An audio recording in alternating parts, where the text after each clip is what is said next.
Hey guys, welcome to this week's lesson segment on Weekly Outdoor Plus. Jase Hintz here with you again as always, and this week we're going to go over some of the stuff, different details and form basically issues that'll help you out on the field course like Mark was talking about in this episode. There's going to be two things that you're going to notice a lot as well. Shooting farther distances, obviously your groups are going to get bigger, but you're going to be able to tell more easily what your flaws are and why it's happening. So the things that you're going to be looking for, there's basically two that I would start with. One is going to be your peep sight and your anchor point.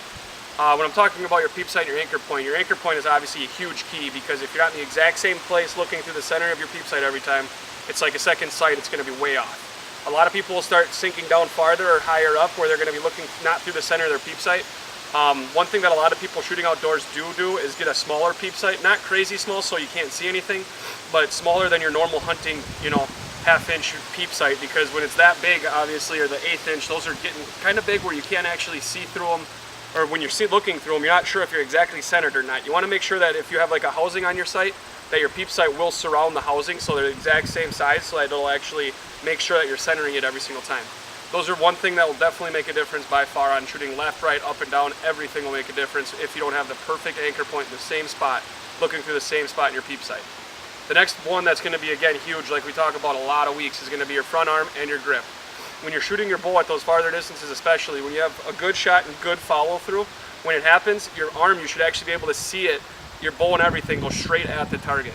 If you just focus on what your bow is doing after the shot, you're definitely going to know right away. If your grip's off and it's going left or right after the shot, that right there is going to make a huge difference on where you're going to be hitting. You can watch your bow go left and watch your arrow go farther left. It's going to make gigantic differences, and by doing that is two things that you can work on shooting form-wise to make better shots. And shooting a field route is definitely a great idea, because you'll get your bunny targets that'll be anywhere from 10 to 25 yards, but then all of a sudden you're going to be getting your long-range targets from 60 to 80 yards, which is going to make a huge difference on learning how to shoot more accurately.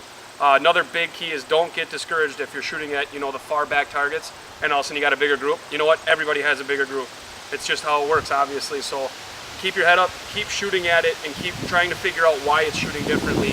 Why am I throwing two of them to the left out of all 6 arrows? Am I holding my bow canting a little bit differently? Am I holding my bow level? Is it canting it left or right? When I'm talking canting, it's your limbs. If you have your top cam going left or going left or right, it's going to make a difference. If you're canting it one way, you're going to shoot that way. If you're canting it the other way, you're going to shoot that way. A lot of people use that in the wind so that it'll actually help you shoot more accurately, because like you got a solid wind coming from this way, you cant your bow into the wind, your top cam into the wind, just one bubble line, you'll be shooting already. If you're shooting far, you'll be making inches of difference by canting your bow. So difference between your anchor point, your grip, and then obviously in your grip, canting your bow left or right is going to make a huge difference on where you're hitting on these targets. And I highly recommend, even if you're not ever going to hunt or shoot that far, people say, well, I shoot good at 20. Well, if you shoot great at 20, try shooting 40. If you shoot decent at 20, try shooting 40. All of a sudden your group's going to be this big, you're going to keep shooting and you're going to see it get bigger, because everybody's competitive, everybody wants to get better, and just by shooting farther, you're going to easily find out what your flaws are, or maybe you'll have a question on what your flaws are, and you could always send us an email, comment on Facebook, let us know, and we can always throw it in next week and try to help you out if you're figuring out, I'm always shooting to the left, 1 out of my 5 arrows, and I can say, well, there's probably 3 different options that are happening.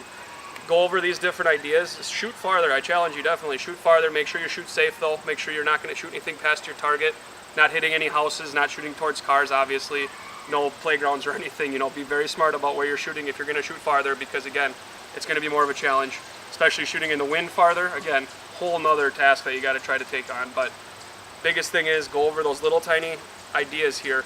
It'll help better yourself, hopefully help you get better at even the closer distances. You shoot 40, shoot your last round at 20, and just watch how tight your group gets compared to your first time shooting at 20. You're going to be very pleased with the outcome. If you guys have any questions, again, don't be afraid to contact us, or rewatch this on YouTube or Facebook. You'll definitely be able to check out different tips, and maybe missed a part or something or whatever. Hopefully we can help you guys out, and again, see you guys next week.